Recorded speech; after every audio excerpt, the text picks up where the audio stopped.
Top 5 characters I want to see in Indie Cross. If you don't know what Indie Cross is, then you are skipping out on absolute cinema. It's a series done by Muro Productions right here on YouTube. And it's basically if you took a bunch of indie characters from indie games and put them in one room together fighting robots. It has a really intriguing story with some amazing animation and incredibly funny writing. Anyways, after catching up with the series, I began thinking, like I always do, wondering to myself what indie characters I would want to see in future episodes. So I came up with this top 5 list off the top of my head for future Indie Cross characters. Number 5, Harry and Kim from Disco Elysium. I just want them for the comedy of just having two normal guys reacting to all this craziness, and for the potential comedy the voices in Harry's head could bring to the series. I can see their inclusion being basically it's just Harry on his own because he's lost Kim somewhere. He's like trying to find them before they head back home. That could be a really good driving force for Harry's character to stay with the group and try and search for Kim. Number 4, Harding from I Am Your Beast. I feel like he could be a great addition to the team or the series. His fighting capabilities and the humor from the games just meshes so well with the series. And yeah, I just want more eyes on the game, so I think it would be cool if he was included in the series. Number 3,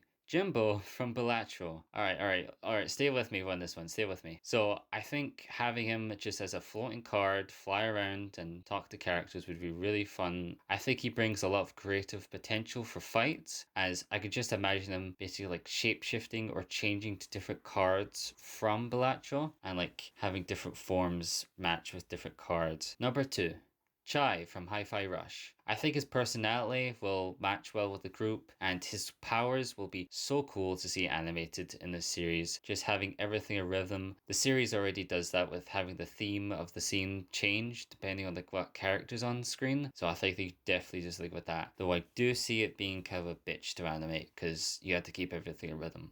Alright, number 1, the one we've all been waiting for. Leshy from Inscription. I could totally see Leshy being like this summoning type character who throws out cards to summon animals and sacrifices them for new and bigger animals. And with Leshy using his masks too, I think can bring a lot of potential for good fights. But the way I see him introduced into the story is like all the characters fall into his cabin, but Leshy's already taken over by like one of the cross rifts, just like Springtrap in episode 2. So they have to band together and fight their way out of his game and like beat him down so that he goes good again. And like he joins the team, like yay. And it'll be like a good way to introduce the whole people get powered by rifts thing, because although we have seen it happen in Springtrap in episode 2, the real gang has been told it, but they haven't been shown it. So I think that would be really cool to just add.